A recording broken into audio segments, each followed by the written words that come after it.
Good Life. I'm Dean Wilson. So glad you're with us.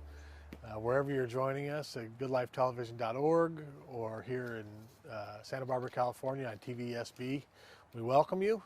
We're so glad you're with us. You can also find us on all the social media platforms. A lot of good people, a lot of great stories. It's all about the good stuff here, and so we're so happy you're with us.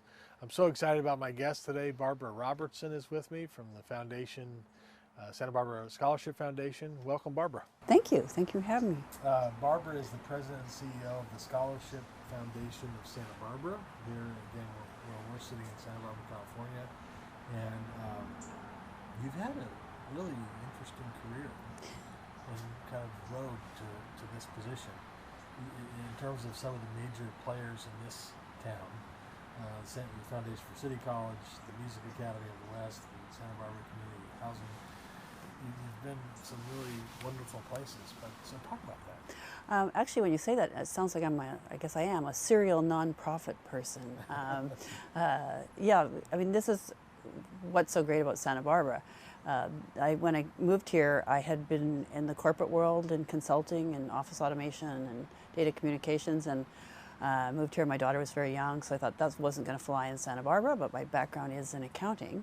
And you know, nonprofits to me are just like any business, right? You've got to run them well.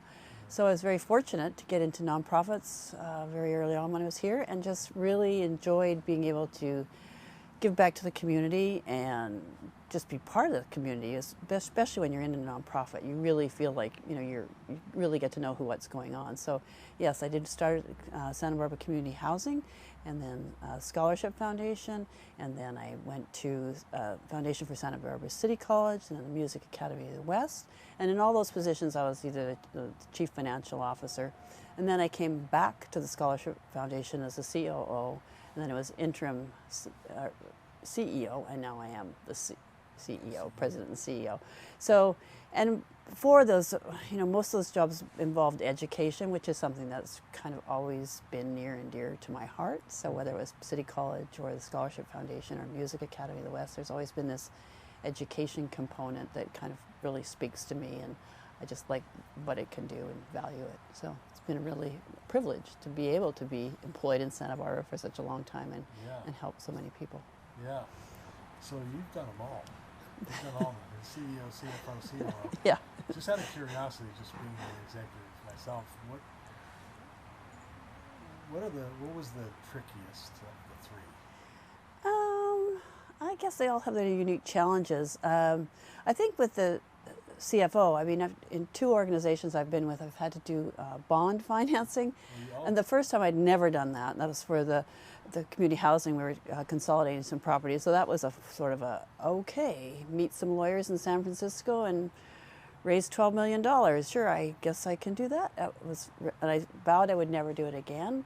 And then at the Music Academy, I'd only been there a few months, and they sort of said, oh, we're going to go for financing, and the CFO will go secure some more $16 million of financing. So those things, because you don't do them very often, are, but that's very interesting. And so I think that was probably the most challenging things. Yeah. But yeah. I just had my first experience with bond financing last year. So I feel it. Yes. It's interesting. It's very interesting, and it's very labor intensive and usually fast. Yes, and it doesn't stop. No. No. That's what I'm finding right now. It doesn't stop. And then once you get the funding, you have to be reporting on it for the duration, which is also right. Yes. Yeah, it's very interesting. I love what the Scholarship Foundation does. You know, it's interesting in a world where lots of things change and are changing.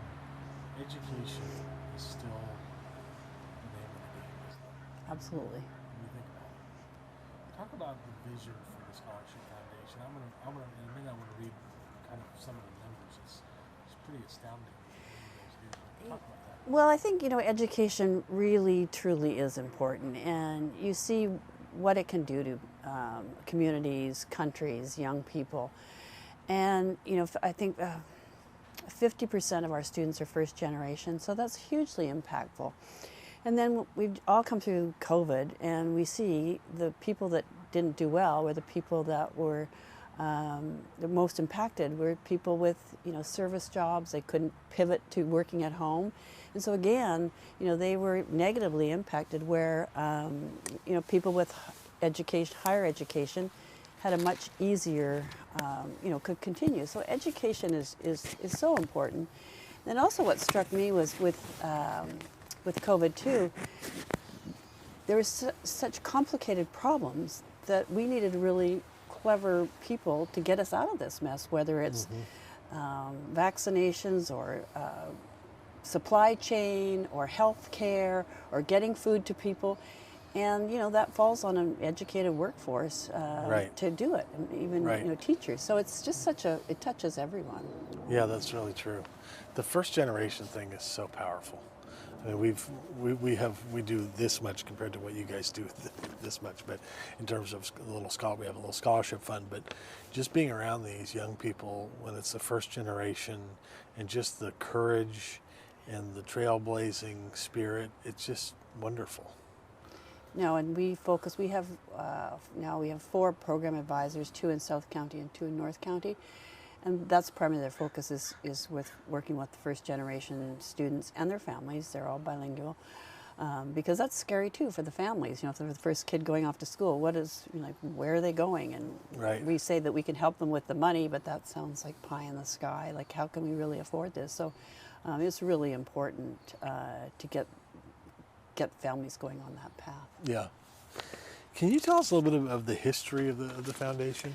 Oh, sure. The organization was founded in 1962, May of 1962, and so we're coming up to our 60th year.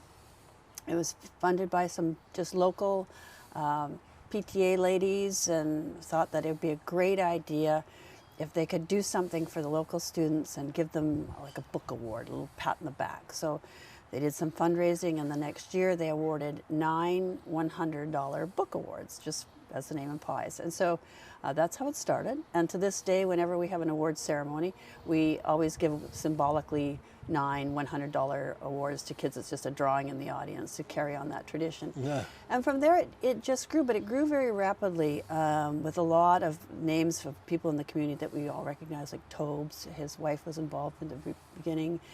Just a lot of really interested parents that were interested in education, and business people as well. Jerry Parent and a number of other people that first started it. So it went very quickly from $900 to, within about 2 years they were giving away $20,000. And then it sort of got like, oh, wait a minute, this is getting much bigger. But they were a volunteer operation for probably 10 years, just doing this voluntarily. And then they realized, it just got harder to manage. And then slowly it just evolved. When I first joined in 1992, I think we were giving away approximately $500,000 a year in scholarships, and this past year we've given away $8 million. My goodness. So it's obviously it's really grown, and the need has grown as well. So yeah. It's definitely was volunteer driven. So cumulatively, you've awarded in excess of $137 million to 55,000 students. Like you mentioned, $8 million in scholarships to 2,247 students in May of 2021, providing for undergraduate, graduate, vocational study, serving students throughout Santa Barbara County.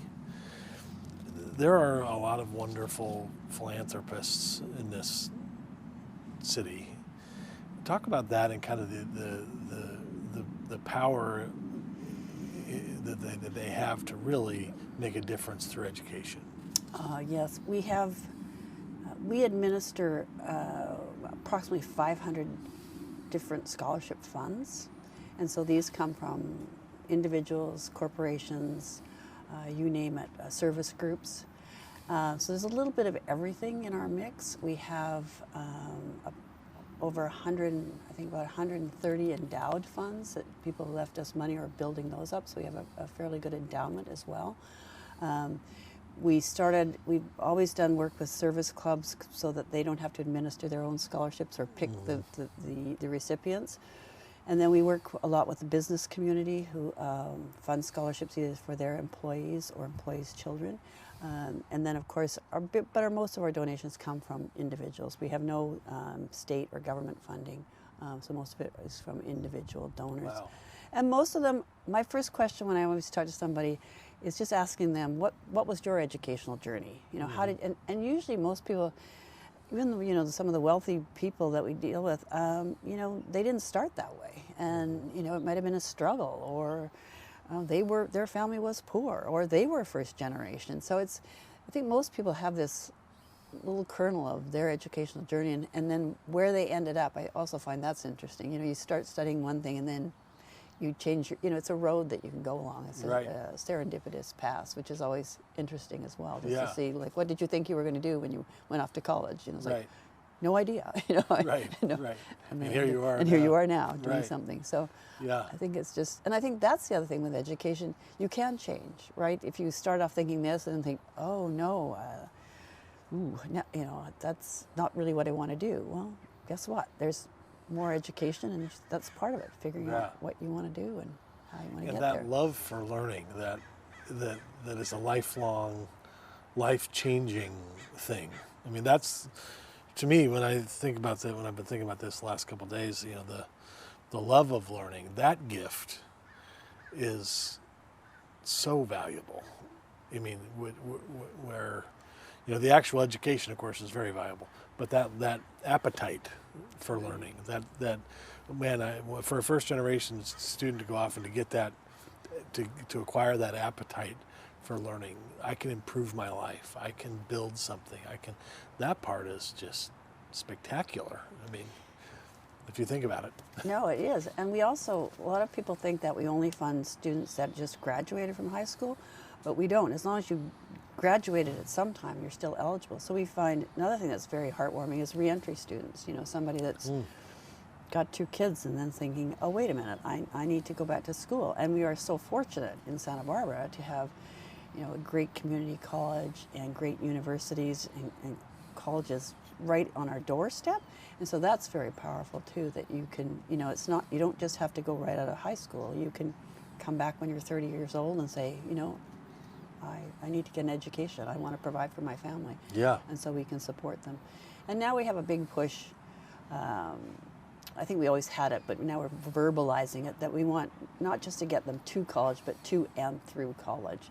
And so our big goal is to be able to fund students through up to 5 years for undergraduate education, so that they can count on us. And this past year, we were able to fund all eligible students, which is the first time in our history that we were able to do that. Wow. Which was, our board was really, with everything that happened with COVID, they felt that we needed to support these students, and we just had to make sure that anybody that was going to school, that we could help them. So that was really fabulous. Wonderful. So the idea is that it's not just a one-time get them started, but you want to see them through. Yeah, we want them to graduate. We're very proud of that as well. The national average to graduate in 6 years is 83%, and our students graduate. No, the national average is 61, and our students graduate 83%. So we're beating that average, and you know, we think part of it is our students will tell us it's so amazing that they got a scholarship from strangers. You know, it's like a pat in the back from the community. But now we want them to know that we're behind them for that journey, so that they can count on the dollars through their whole. That's great. How does somebody apply? What's the kind of the process? Well, our application just opened October the 15th, which is very timely, and it closes January 16th. So anybody 15th. So anybody that's watching this, it's always October to January, and then our awards are announced May 15th. Okay. And then they just go through that cycle. The reapplication or renewal process is very, very simple. Every first-time student has an interview with our community volunteers, and that's really fun. As well, so we do that with all the students, and that's a way for us to get to know the students, and the students to put a face to the organization as well. So we do that. We interviewed last year by Zoom to over 1,000 students. Wow. And we'll be doing that again, and we do those in March. So The application is very similar to a college application. Your transcripts, some essay questions, academic recommendations, high school your transcripts, things like that. It's pretty simple. And we have, again, our advisors, we go to all the high schools and help them do that. We also go to all the high schools to get the students to fill in their FAFSA, which is the federal form for student aid, because that's another area that we really help students with. I think last year our students leveraged $34 million in other aid in addition to our $8 million in scholarships. So. But figuring that out can be kind of a maze, can't it? Yes, it's like a tax return, and no one wants to do that. Yeah, right. Right. I've got a couple in that age group. It's tricky. It's tricky. Yeah. Well, that's really neat. And then, what? Maybe you don't know this, but you have 2,200 students in May of 2020 when you just awarded. Are those? How many of them are going to school locally? You know? Yeah, our top 5 schools for our students are Cal Poly, Ellen Hancock, UCSB, UCLA, and Berkeley, and close behind that is Channel Islands. Approximately 90% of our students go to school in California. Okay. Just mainly because of costs. But we currently have students attending over 300 colleges in the U.S. and internationally.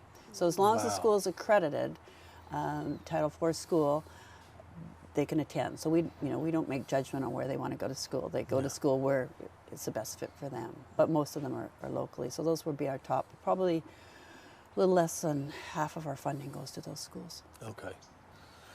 And are you? How much of your time is spent kind of raising the money versus administration and all the other things you have to do? Yeah, most of my time is spent with donors, like I say, with 500 different scholarship funds. That's a lot. That's a lot. That's a caseload. And that's a lot. And it's great because we have a really broad base of funding. So in other words, like some organizations maybe only have 1 or 2 top funders, and then it's a big scramble. So we are very, very fortunate to have such a broad base. In fact, with COVID, I was really worried because there's lots of priorities of food, shelter, health. But with that broad base and our mission, it was still, we did fine, and it was good because education it's under the radar, but we still need it. So yeah, it doesn't go away. But yes, I spend a lot of time with talking to donors and talking about what they want and what kind of students they want. So. You grew up in Vancouver? We were talking about that. What did you set out wanting to do when you were I was going up? to be my first plan was to be a school teacher. And so I studied business, and I was going to be a school teacher. That's what I was going to do. I'm a first generation student as well. And my first year of college, I had to do student teaching, and I thought, I'm not sure if I like this. And in my second year, it was, no, I don't want to do this. I didn't really have a plan B other than to be in business. And so I took a break and went to work for a large company, Pete Marwick it used to be, or now it's KPMG. And they wanted me to become an actuary, so that was kind of interesting. But then even that, I thought, oh, maybe not. But business was always something in the back of my mind. And education, I've always really liked it. So, but it's like thought I was going to be a school teacher. That was just, Interesting. And speaking of how roads can wind, and it's I think it's so. I think being a corporate executive or an executive in some capacity has a lot of challenges and a lot of rewards. Doing the kind of work you're doing, I think, just must be especially rewarding, knowing the outcomes that follow. Oh yes, and now we're starting to see. Often you'll go somewhere, and if I tell them where I work, they're like, "Oh, I got a scholarship." Or we have funding also for medical school, and now we're seeing doctors coming back to Santa Barbara because they don't have the debt. And we found out, I think it was last year, that 3 of the doctors in the Cancer Foundation were able to come back because they had less loan debt. So it's really heartwarming to see people coming back into the community. And there's a lot of different, we partner with Cottage Hospital in Channel Islands for their nursing program, and they see nurses staying in Santa Barbara, being in the community, and it's really heartwarming to see. Yeah. Oh, I bet. How does we talked about how somebody applies? Which, by the way, what's the website? Just so everybody we can give it. Do you know it by offhand? Yes, sbscholarship.org. sbscholarship.org. And so, how does somebody, if somebody's interested in giving? Well, like on every good nonprofit, we have the donate button on our page. Obviously, we're funded by donations. Another thing for us is we do not charge a fee to manage any of our scholarship funds. So 100% of the money that donors give goes directly to the students. So that's, of course, it is a challenge for us to raise that unrestricted dollars to do that, but we have donors that will support that. But if somebody sets up a scholarship fund, 100% of that money goes to the students. Goes to the work. Students. So there's no overhead where a lot of nonprofits will keep the lights on, charge a fee. So when we've been able not to this far, so we're kind of really, I think now it's kind of in our DNA that every now and then it comes up, and it's like no, that's just not us. So hopefully we can keep that going. That's fantastic. So coming up on 60 years, Scholarship Foundation of Santa Barbara, sbscholarship.org is the website, founded in 1962, and like I said, has awarded over $137 million to more than 55,000 students in its history. So it's a fantastic organization. Barbara, thanks for coming. Thank you so much. It's great to meet pleasure. you. Yeah, nice meeting you as well. Appreciate it. And we'll see you next time.